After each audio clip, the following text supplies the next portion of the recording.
নমস্কার, আপনারা শুনছেন মিস্ট্রি হাউস। আজ শুনবেন ভিনসেন্ট হবসের লেখা লিম্বো, পপুলেশন 458। গল্প অবলম্বনে লিম্বো জনসংখ্যা 458। গল্পটি প্রথম প্রকাশিত হয় 1913 সালে। লেখকের বিষয়ে সমস্ত ইন্টারনেট ঘেঁটে তেমন কিছুই জানতে পারলাম না, তবে গল্পটি কিন্তু আমার বেশ দারুণ লেগেছিল। শুনতে থাকুন মিস্ট্রি হাউসের একটি বিশেষ নিবেদন, ভিনসেন্ট হবসের লেখা কাহিনী লিম্বো জনসংখ্যা 458।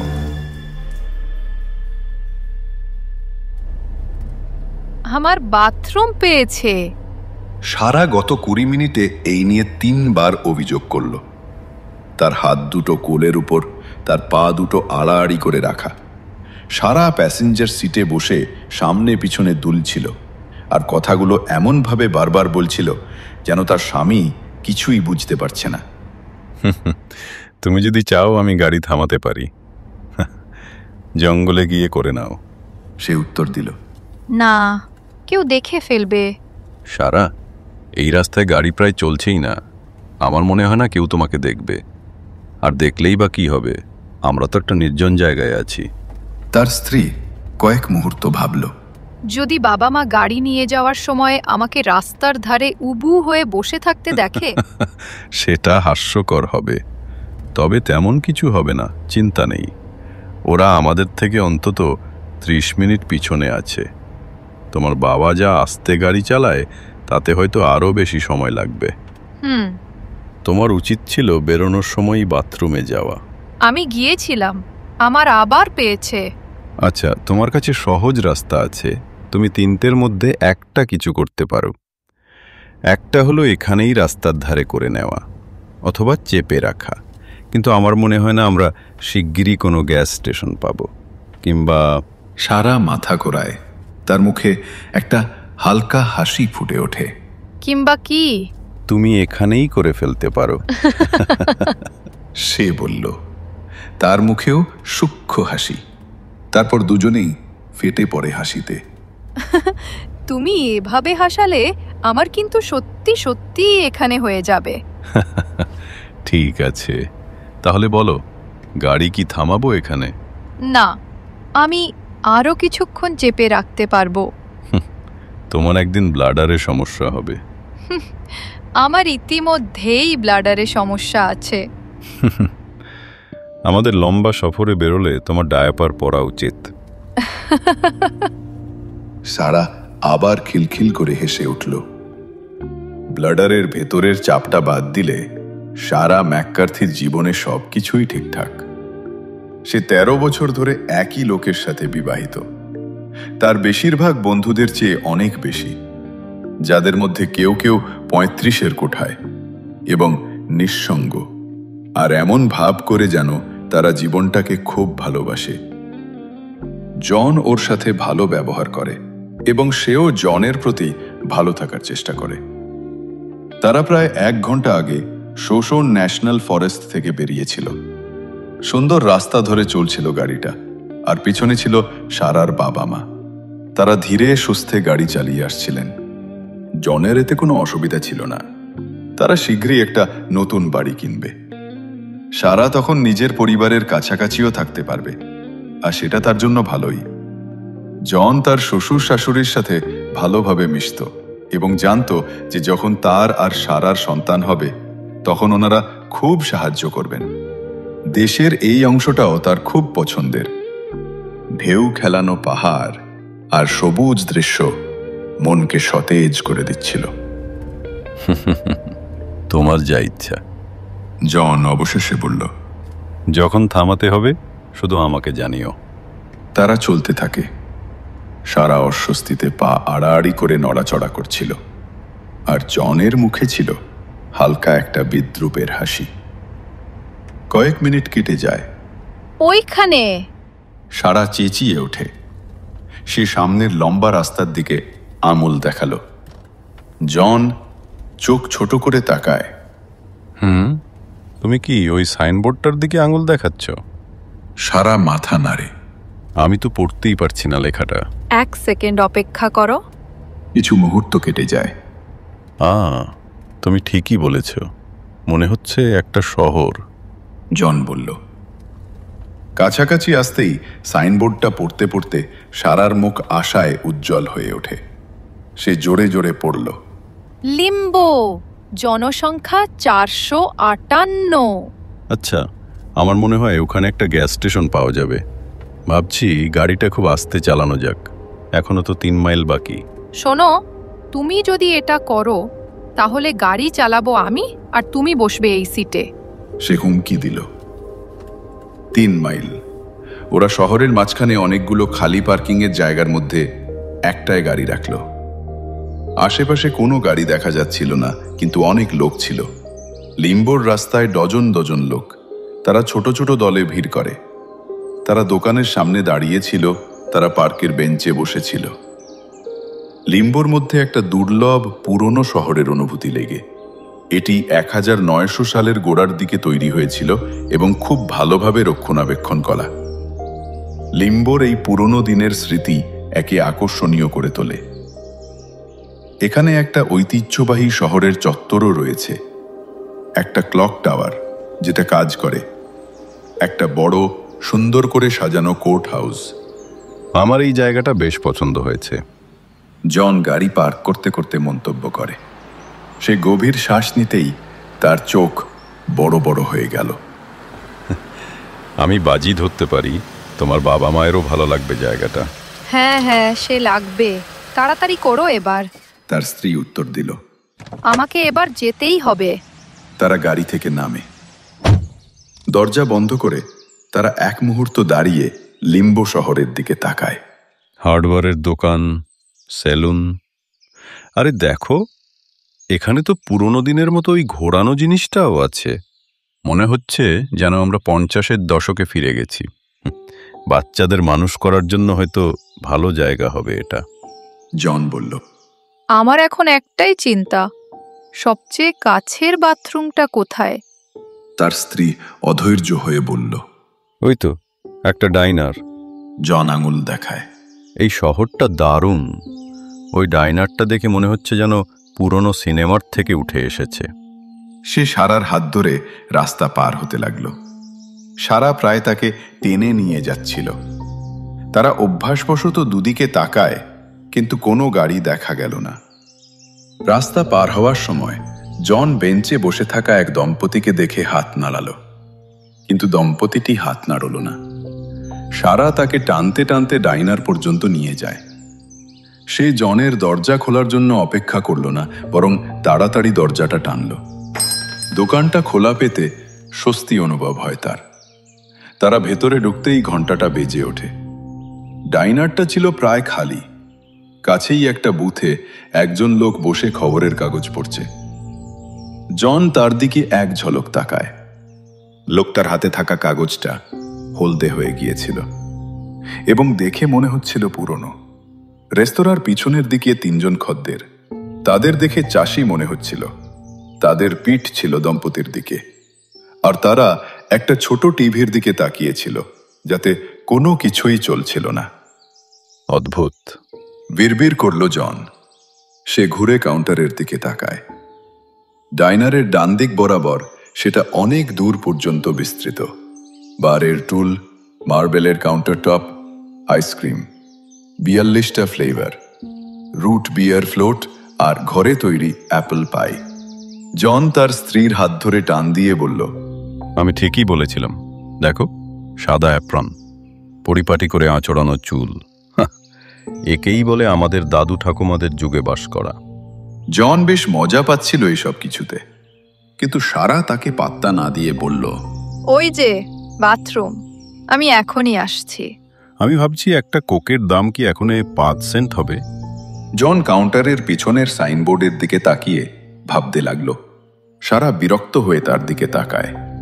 যদিও সে জানত এটা তার ব্লাডারের চাপের জন্যই হচ্ছে, তাই সে জনের হাত ছেড়ে দিয়ে দ্রুত বাথরুমের দিকে এগিয়ে গেল। কিছু খাবে? ওর হেঁটে যাওয়ার সময় জন জিজ্ঞেস করে পিছন থেকে, না।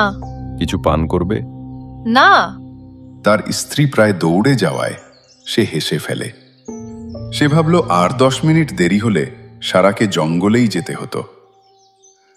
জন দেখল সারা কোণার দিকে ঘুরে ঢুকে গেল বাথরুমে, আর দরজাটা আস্তে করে বন্ধ হয়ে গেল।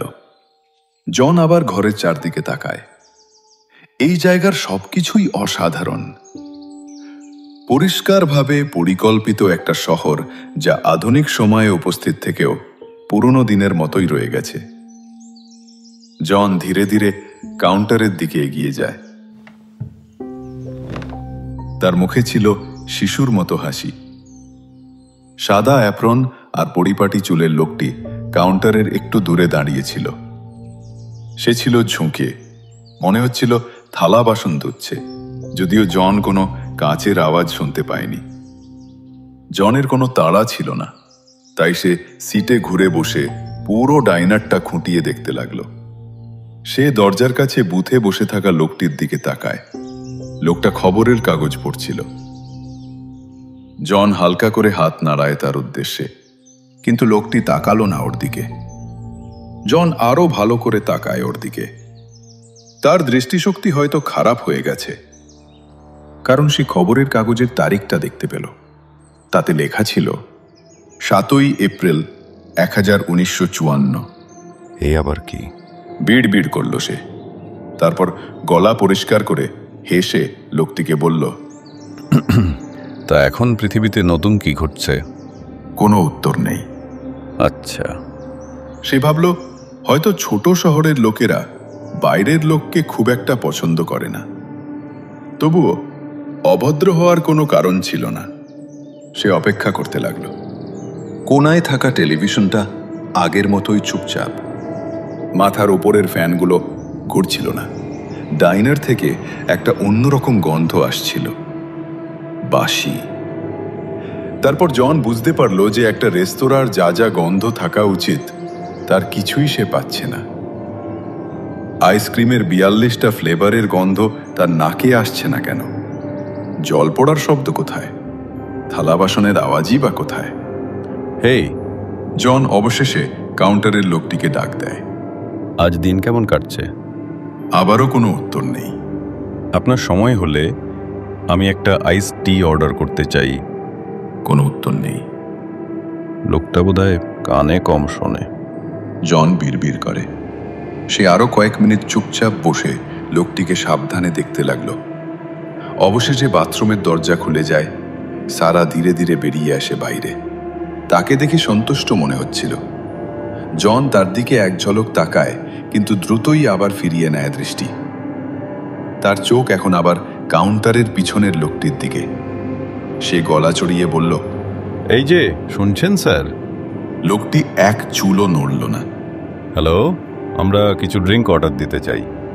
সারা তার স্বামীর কাছে এগিয়ে আসে। তার মুখে একটা কৌতূহলের ছাপ। কি হয়েছে গো?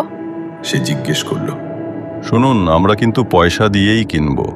সে জোরে বলল, আমরা কি কিছু ড্রিঙ্ক অর্ডার দিতে পারি? জন তার স্ত্রীর প্রশ্নের উত্তর না দিয়ে আবার বলল, জন। জন সাড়া দিল না। জন। সে তার জামার হাতা ধরে টেনে আবার বলল, কি?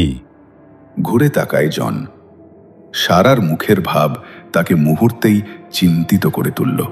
আমার একটা অদ্ভুত অনুভূতি হচ্ছে, এই জায়গাটা ঠিক নয়। সে তো দেখতেই পাচ্ছি। জন আরো বিরক্ত হয়ে বলল, এই শহরের লোকেরা অভদ্র। ওই লোকটা আমার অর্ডার নিচ্ছে না, উত্তরও দিচ্ছে না। আর এই লোকটা, সে আঙুল দিয়ে পিছনে দেখিয়ে বলল, এই লোকটাও আমাকে পাত্তা দেয়নি। না জন, এই জায়গাটাতে কিছু একটা সমস্যা আছে। আমি জানি সেটা। তুমি কি আমার কথা শুনছো না? আমেরিকার কোন রেস্তোরাঁ তার খদ্দেরদের পুরোপুরি উপেক্ষা করে, বলতে পারো? জন। জন আবার ঘুরল। এবার তার পুরো মনোযোগ সারার দিকে। ওরা মানুষ নয়। সে গম্ভীরভাবে বলল, কি? এরা মানুষ নয়, ওরা পুতুল বা ওই জাতীয় কিছু। ম্যানিকুইন। ম্যানিকুইন? তুমি এসব কি বলছো সারা? সে আরো কিছু বলার আগেই সারা তাকে সিট থেকে টেনে তুলল।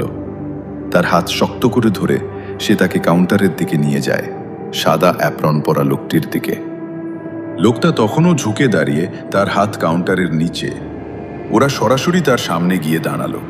হ্যালো। সারা লোকটির মুখের সামনে হাত নেড়ে জোর গলায় বলল, নো আনসার। হ্যালো। আবারও কিছুই না। জন হতবাক হয়ে যায়।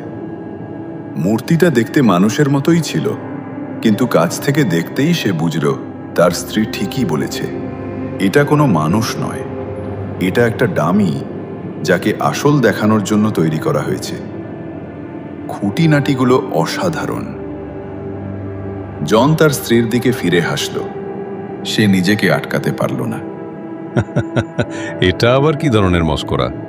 আমি তো বুঝতে পারছি না। কোনার ওই লোকগুলোর দিকে দেখো, ওরাও নকল। সত্যিই তাই, শুধু মানুষের মতো দেখতে মূর্তি। জন কাউন্টারের পিছনের লোকটির দিকে ফিরে তাকায়, ডাক দেয় জোর গলায়, কিন্তু কোনো উত্তর পেল না। তারপর রেস্তোরাঁর সামনের দিকে তাকিয়ে সে কাগজ পড়া লোকটির দিকে তাকালো। জন রেগে গিয়ে সেদিকে হেঁটে যায়, সারা তার পিছনে। সে লোকটির হাত থেকে খবরের কাগজটা কেড়ে নেয়। এই লোকটাও একই রকম, মানুষ নয়, একটা জীবন্ত আকারের পুতুল যে চিরকাল বসে রয়েছে। সিরিয়াসলি? এটা নিশ্চয়ই কোনো রকমের ফাজলামি। জন বলল, হয়তো এটা একটা মিউজিয়াম বা ওই জাতীয় কিছু।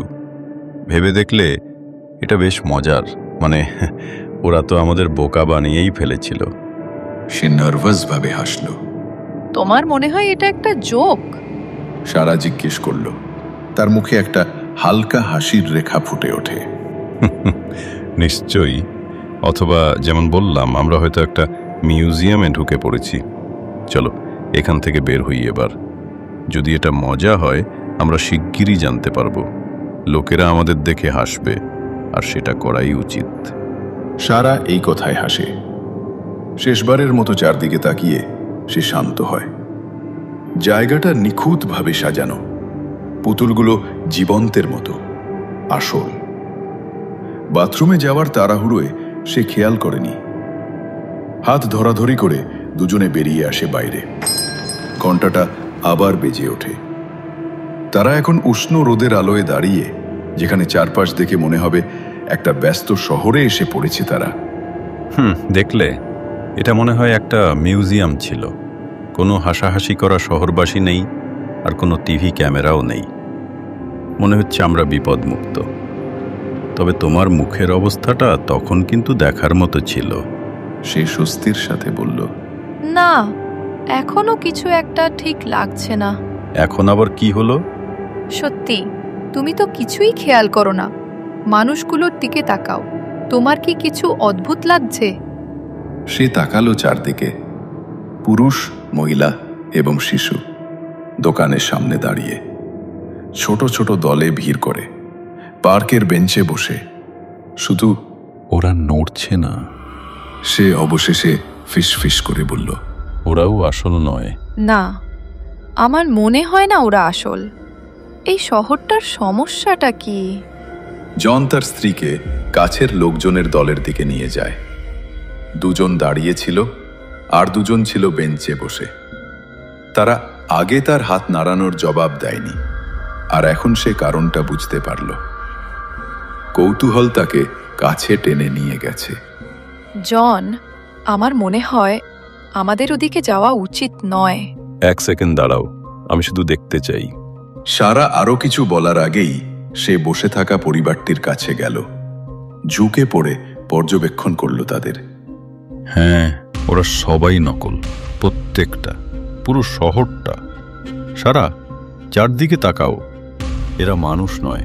এখানে নিশ্চয়ই কেউ আছে। হয়তো এটা একটা প্রদর্শনী বা সেরকম কিছু। পুরো গোটা একটা শহর হতে পারে। তোমার কাছে কি এর চেয়ে ভালো কোনো থিওরি আছে? হয়তো আমরা কোনো অদ্ভুত জায়গায় ঢুকে পড়েছি, যেমন টিভিতে দেখায়। তারা ফুটপাত ধরে আরো এগিয়ে যায়, একের পর এক নকল মানুষের পাশ দিয়ে। চলার মাঝে থেমে থেমে কয়েকটাকে ছুঁয়ে দেখল। জন রেগে গিয়ে একটাকে ধাক্কা দিয়ে ফেলেও দেয়।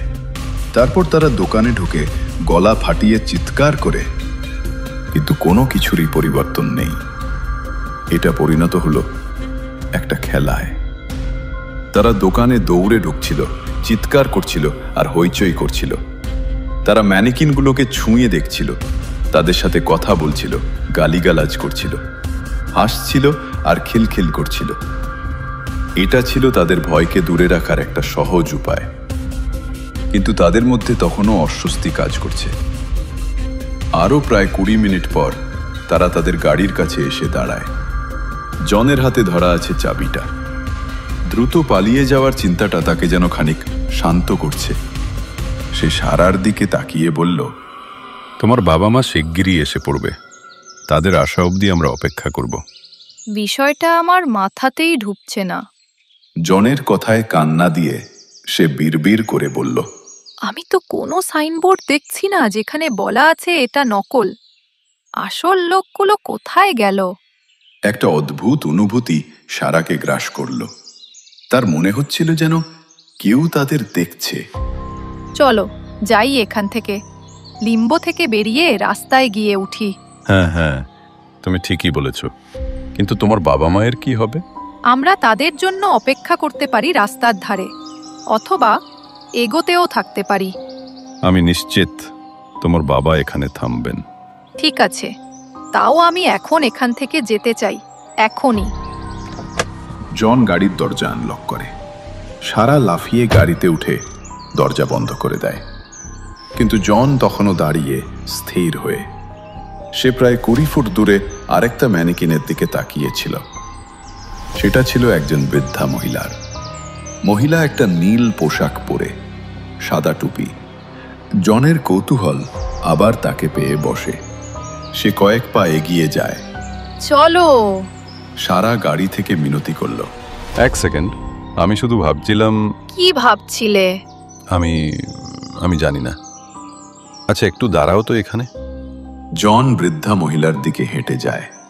তার চামড়াও অন্যদের মতোই, একটা অদ্ভুত মিশ্রণ, না আসল না মানুষের তৈরি। সে মহিলার হাতে আঙুল দিয়ে চাপ দিল। তার চামড়াটা স্পঞ্জের মতো নরম ছিল। তার কোঁকড়া ধূসর চুল হাওয়ায় উড়ছিল। তুমি কি করছো? তার স্ত্রী গাড়ি থেকে চিৎকার করে বলল। এক মুহূর্তের জন্য মনে হলো ইনি যেন নড়ে উঠলেন। সে কাঁধের ওপর দিয়ে চিৎকার করে বলল, হয়তো হাওয়ার জন্য। ফিরে আসার আগে সে কিছু একটা শুনতে পায়। একটা চাপা নিঃশ্বাসের শব্দ, একটা ফিসফিসানি কিছু শব্দ। কান পেতে জন শোনার চেষ্টা করে। তার কান ছিল মহিলার মুখের কাছে। তারপর একটা ভয়ঙ্কর অভিব্যক্তি ফুটে ওঠে তার মুখে। এই সারা! সে আবার চিৎকার করে বলল, আমি নিশ্চিত আমি কিছু একটা শুনতে পাচ্ছি। এইটা মনে হচ্ছে যেন এই কথা বলার চেষ্টা করছে। সারা গাড়িতেই বসে থাকে। তার চোখ দ্রুত নড়ছিল, শরীর কাঁপছিল, তার ভয় লাগছিল সেই সাথে। আর জন খুব মনোযোগ দিয়ে শুনে চলেছে। বিড়বিড়ানি শব্দ স্পষ্ট শোনা যাচ্ছে না, কিন্তু কোনোভাবে সেগুলোর মানে বুঝতে পারছিল। সারা, আমার মনে হয় আমরা একটা সমস্যার মধ্যে এসে পড়েছি।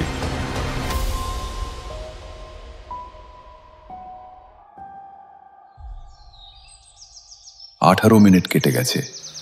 ফ্র্যাঙ্ক আর সুজেট হার্ডি লিম্বো শহরে প্রবেশ করলেন। এমন একটা পুরনো শহরের সৌন্দর্য তাদেরও মুগ্ধ করেছে। তারা তাদের মেয়ের পার্ক করা জায়গাতেই গাড়ি রাখল। যদিও জন আর সারার গাড়িটা এখন আর সেখানে ছিল না। শহরটা তো বেশ সুন্দর, সুজেট বলল। আমি বাজি রেখে বলতে পারি এখানে কিছু ভালো জিনিস পাওয়া যাবে। ফ্র্যাঙ্ক ম্যানিকিনটা দেখা মাত্রই চিনতে পারল। প্রথমে সেটাকে আসল ভেবেছিল সে, এমনকি হাতও নেড়েছিল। কিন্তু এখন যখন সে একজন বৃদ্ধা মহিলার মতো দেখতে জিনিসটার কাছে, সে বুঝতে পারল এটা নকল। এটা দেখো, সে বলল, দেখতে প্রায় আসলের মতো, তাই না? তার স্ত্রী এখনো খেয়াল করেনি। তার মনোযোগ ছিল শহর আর বিভিন্ন দোকানের দিকে। ফ্র্যাঙ্ক পরের দুটো ম্যানিকিনের কাছে যায়। সে সেগুলোকে ছুঁয়ে দেখা মাত্র শীষ দিয়ে ওঠে।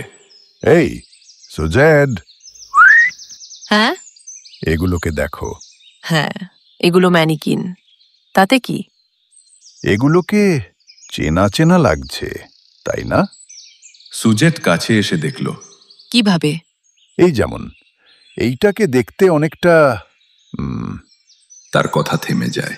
তার স্ত্রী তার কাছে এগিয়ে আসে, কিন্তু সে কোনো মিল খুঁজে পেল না। আমি জানি আমাদের একটু দেরি হয়ে গেছে, কিন্তু আমি একটু ঘুরে দেখতে চাই। ঠিক আছে, ফ্র্যাঙ্ক বলল। তার মন অন্যদিকে চলে গিয়েছিল। তুমি তোমার সময় নাও। তার স্ত্রী চলে যাওয়ার পরেও ফ্র্যাঙ্ক হার্ডি স্থির হয়ে দাঁড়িয়ে। আর যদি তার শোনার ক্ষমতা আর একটু ভালো হতো, তাহলে হয়তো সে শুনতে পেত।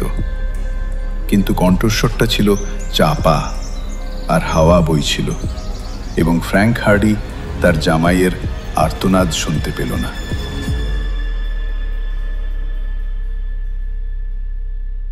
শুনছিলেন ভিনসেন্ট হবসের লেখা কাহিনী লিম্বো, জনসংখ্যা 458। গল্পটি কেমন লাগলো জানাতে পারেন কমেন্টে। কোনো গল্পের সাজেশন থাকলে সেটাও লিখতে পারেন। সামনের সপ্তাহে ফিরে আসছি নতুন আরও একটি গল্প নিয়ে। সকলে ভালো থাকবেন, সুস্থ থাকবেন।